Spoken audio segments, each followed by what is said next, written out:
मित्रांनो, आपल्या आयुष्यात अनेक प्रकारची माणसं येतात. काही माणसं आपल्याला मनापासून जपतात, आपल्या सुखदुःखात सोबत उभी राहतात आणि आपली किंमत करतात. पण काही लोक असेही असतात जे आपल्याशी प्रेमाने आणि आपलेपणाने वागतात, पण त्यांच्या मनात आपल्याबद्दलचं नातं नसतं. तर आपल्याकडून त्यांना काय मिळू शकतं याचा विचार असतो. सुरुवातीला हे ओळखणं खूप कठीण असतं, कारण असे लोक नेहमी वाईट वागतीलच असं नाही. उलट गरज असताना ते खूप गोड बोलतात, तुमची स्तुती करतात, तुमच्यावर विश्वास असल्याचं दाखवतात आणि तुम्हाला आपला खास माणूस असल्यासारखं वाटू देतात. पण एक गोष्ट लक्षात ठेवा, एखादी व्यक्ती तुमच्यावर खरंच प्रेम करते की फक्त तुमचा उपयोग करते, हे तिच्या शब्दांपेक्षा तिच्या सातत्यपूर्ण वागण्यातून समजतं.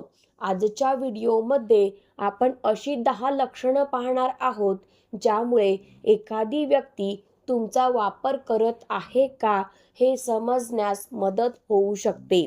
यातील एखादं लक्षण एखाद्या व्यक्तीमध्ये दिसलं म्हणून लगेच निष्कर्ष काढू नका, पण अशी अनेक लक्षणं वारंवार आणि सातत्याने दिसत असतील तर नात्याकडे थोडं अधिक शहाणपणाने पाहण्याची गरज आहे. लक्षण क्रमांक 1, त्यांना गरज असते तेव्हाच तुमची आठवण येते.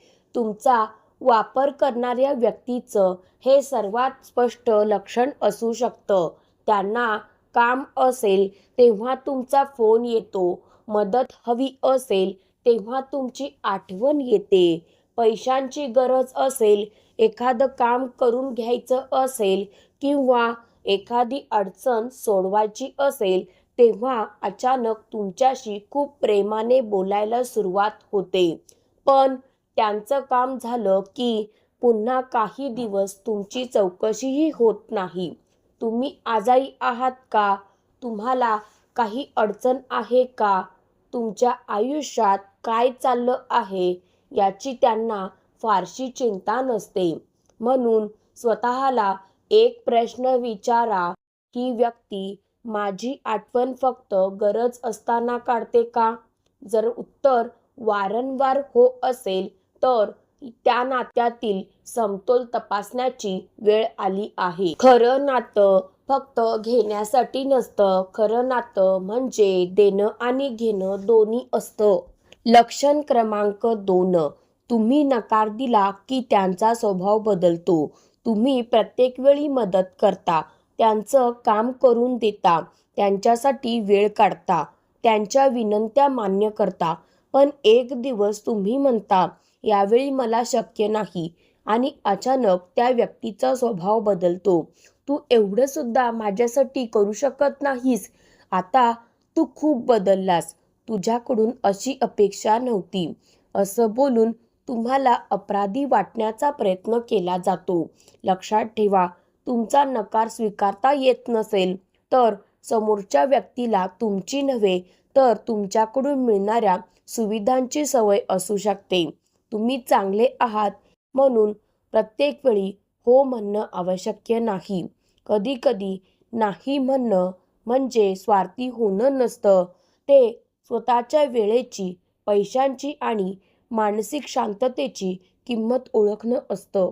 लक्षण क्रमांक 3, तुमच्याकडून मदत घेतात पण तुम्हाला मदत करत नाहीत. नातं एकतर्फी होतंय का हे पाहण्यासाठी हा खूप महत्त्वाचा संकेत आहे.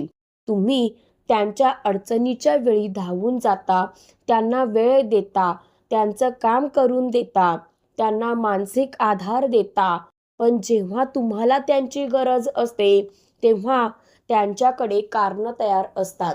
आता वेळ नाही, माझं काम खूप आहे, नंतर बघू, किंवा ते तुमचा फोनही उचलत नाहीत. 1-2 वेळा असं होणं सामान्य आहे. प्रत्येकजण प्रत्येक वेळी उपलब्ध असेलच असं नाही. पण जर हीच गोष्ट वारंवार होत असेल तर नात्यात समतोल नाही. म्हणून कोणासाठी किती करायचं याचा विचार करा. मदत करा, पण स्वतःला रिकामं करून नाही. लक्षण क्रमांक 4. तुमच्या चांगुलपणाला ते तुमची कमजोरी समजतात. तुम्ही मनाने चांगले आहात. कोणी अडचण सांगितली की तुम्ही मदत करता. कोणी चूक केली तरी पटकन माफ करता. कोणी विनंती केली की नकार देणं तुम्हाला कठीण जातं. पण काही लोकांना तुमचा चांगुलपणा समजत नाही. त्यांना वाटतं हा काहीही बोलणार नाही, ही शेवटी मदत करणारच. याला नाही म्हणता येत नाही आणि मग ते तुमच्या चांगुलपणाचा फायदा घेत राहतात. मित्रांनो, चांगला माणूस असणं ही तुमची ताकद आहे, पण त्या ताकदीसोबत सीमा असणंही आवश्यक आहे. प्रत्येकाला मदत करण्यापूर्वी स्वतःला विचारा, ही व्यक्ती खरंच अडचणीत आहे का, की माझ्या चांगुलपणाचा फायदा घेत आहे? हा छोटासा प्रश्न तुम्हाला अनेक चुकीच्या नात्यांपासून वाचवू शकतो. लक्षण क्रमांक 5. तुमच्या भावना आणि समस्यांकडे त्यांचं दुर्लक्ष असतं. तुम्ही त्यांचं बोलणं तासनतास ऐकता, त्यांच्या समस्या समजून घेता. ते दुःखी असतील तर त्यांना आधार देता. पण जेव्हा तुम्ही तुमच्या मनातलं सांगायला सुरुवात करता, तेव्हा ते विषय बदलतात. तुमच्या समस्या त्यांना कंटाळवाण्या वाटतात. तुम्ही दुःखी असताना ते तुमच्यासाठी वेळ काढत नाहीत किंवा ते लगेच स्वतःचीच गोष्ट सांगायला सुरुवात करतात. अशा नात्यात तुम्ही समोरच्या व्यक्तीसाठी भावनिक आधार असता, पण ती व्यक्ती तुमच्यासाठी तशी उपस्थित नसते. खरं नातं फक्त तुमच्या आनंदाच्या वेळी तुमच्यासोबत नसतं. तुम्ही अडचणीत असताना तुमचं ऐकणं आणि समजून घेणंही तितकंच महत्त्वाचं असतं. लक्षण क्रमांक 6. तुमच्या यशाचा त्यांना आनंद होत नाही. तुम्ही एखादं ध्येय पूर्ण करता, तुम्हाला नवीन नोकरी मिळते, तुमच्या व्यवसायात प्रगती होते, तुमचा व्हिडिओ चांगला चालतो, तुम्हाला एखादं कौतुक मिळतं. तुम्ही आनंदाने ही बातमी त्या व्यक्तीला सांगता, पण समोरची व्यक्ती मनापासून आनंद व्यक्त करण्याऐवजी तुमचा उत्साह कमी करते. यात एवढं काय मोठं आहे? तुझं नशीब चांगलं होतं, हे किती दिवस टिकतंय ते पाहू, असं काहीतरी बोललं जातं. कधीकधी तुमच्या आनंदापेक्षा त्यांना स्वतःची तुलना जास्त महत्त्वाची वाटते. खरंच तुमची काळजी असणारी व्यक्ती तुमच्या प्रत्येक यशावर टाळ्या वाजवेलच असं नाही, पण तुमचा आनंद कमी करण्याचा प्रयत्नही करणार नाही. म्हणून तुमच्या आयुष्यात कोण तुमच्या अडचणीच्या वेळी उभं राहतं आणि कोण तुमच्या यशाच्या वेळी आनंदी होतं, हे लक्षात ठेवा. लक्षण क्रमांक 7. तुमची माहिती स्वतःच्या फायद्यासाठी वापरतात. तुम्ही विश्वास ठेवून एखाद्या व्यक्तीला तुमच्या आयुष्यातील वैयक्तिक गोष्ट सांगता. तुमच्या घरातील समस्या, तुमच्या आर्थिक परिस्थितीबद्दलची माहिती, तुमच्या कमकुवत बाजू, तुमची काही वैयक्तिक अडचण किंवा तुमचं एखादं गुपित. पण नंतर तीच माहिती दुसऱ्यांसमोर वापरली जाते.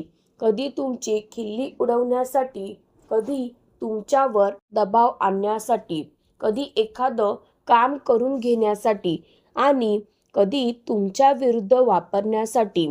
हा खूप गंभीर संकेत आहे. विश्वास म्हणजे फक्त जवळीक नाही. विश्वास म्हणजे तुमच्याकडून मिळालेली माहिती सुरक्षित ठेवण्याची जबाबदारी.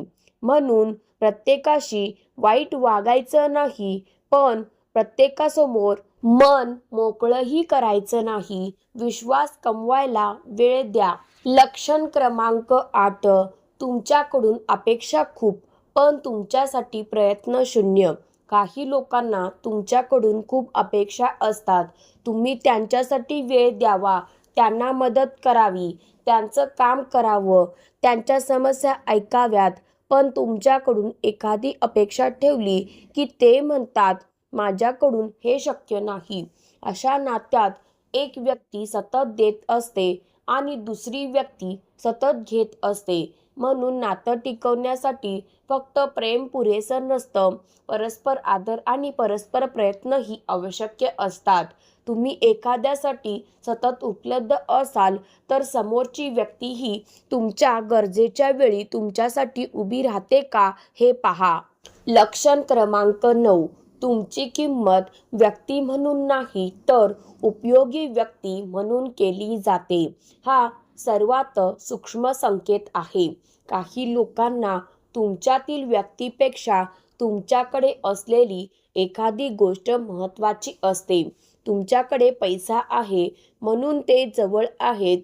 तुमची ओळख मोठ्या लोकांशी आहे म्हणून ते जवळ आहेत.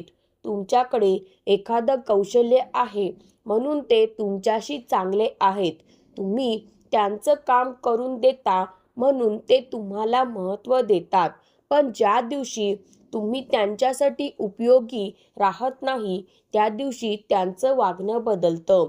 मित्रांनो, ज्याला तुमची व्यक्ती म्हणून किंमत आहे तो तुमच्याकडून काय मिळतं यापेक्षा तुम्ही कोण आहात याला महत्त्व देतो. म्हणून स्वतःला हा प्रश्न विचारा, मी ही सुविधा देणं बंद केलं तर ही व्यक्ती माझ्यासोबत तशीच राहील का? या प्रश्नाचं उत्तर अनेक गोष्टी स्पष्ट करू शकतं.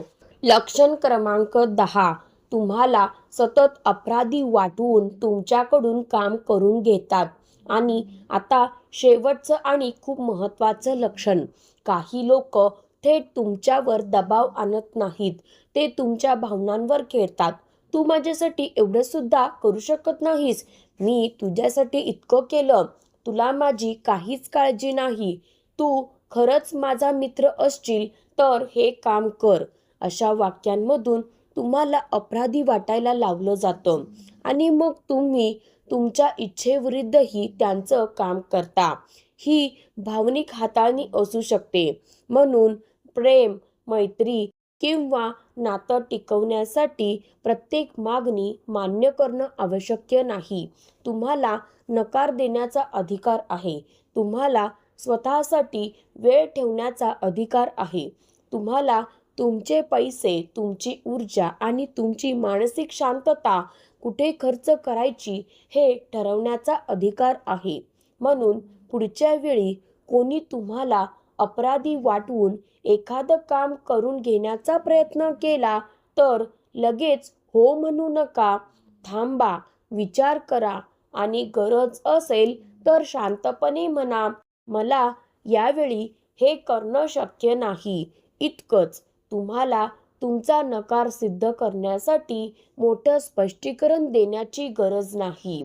मित्रांनो, आपल्या आयुष्यात प्रत्येक व्यक्तीला कायम जवळ ठेवणं गरजेचं नसतं. काही लोक आपल्याला प्रेम देतात, काही लोक आपल्याला आधार देतात, काही लोक आपल्याला शिकवण देतात आणि काही लोक आपल्याला स्वतःची किंमत ओळखायला शिकवतात. जर तुम्हाला वाटत असेल की एखादी व्यक्ती तुमचा वापर करत आहे तर लगेच भांडण करण्याची गरज नाही. सर्वप्रथम परिस्थिती समजून घ्या, तुमच्या सीमा स्पष्ट करा, गरज असेल तिथे नकार द्या, तुमची वैयक्तिक माहिती जपून ठेवा आणि सर्वात महत्त्वाचं म्हणजे स्वतःची किंमत दुसऱ्यांच्या वागण्यावर ठरवू नका. लक्षात ठेवा, तुमचा चांगुलपणा कायम ठेवा, पण त्याचा गैरफायदा घेऊ देऊ नका. मदत करा पण स्वतःला हरवून नाही. प्रेम करा पण स्वतःचा स्वाभिमान गमावून नाही. आणि नाती जपा पण एकतर्फी नाती ओढत राहून स्वतःची मानसिक शांतता गमावू नका.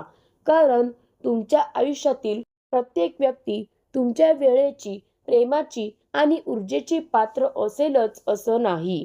तुमची ऊर्जा मौल्यवान आहे, तुमचा वेळ मौल्यवान आहे आणि सर्वात महत्त्वाचं म्हणजे तुमचं आयुष्य मौल्यवान आहे. जर आजच्या 10 लक्षणांपैकी एकही लक्षण तुम्हाला तुमच्या आयुष्यातील एखाद्या नात्याची आठवण करून देत असेल तर लगेच कोणावर आरोप करण्यापेक्षा एकदा शांतपणे त्या नात्याकडे पहा.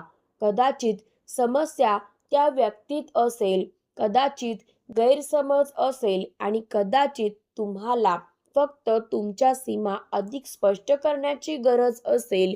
पण एक गोष्ट नक्की करा, स्वतःची किंमत कमी करून कोणतंही नातं टिकवू नका.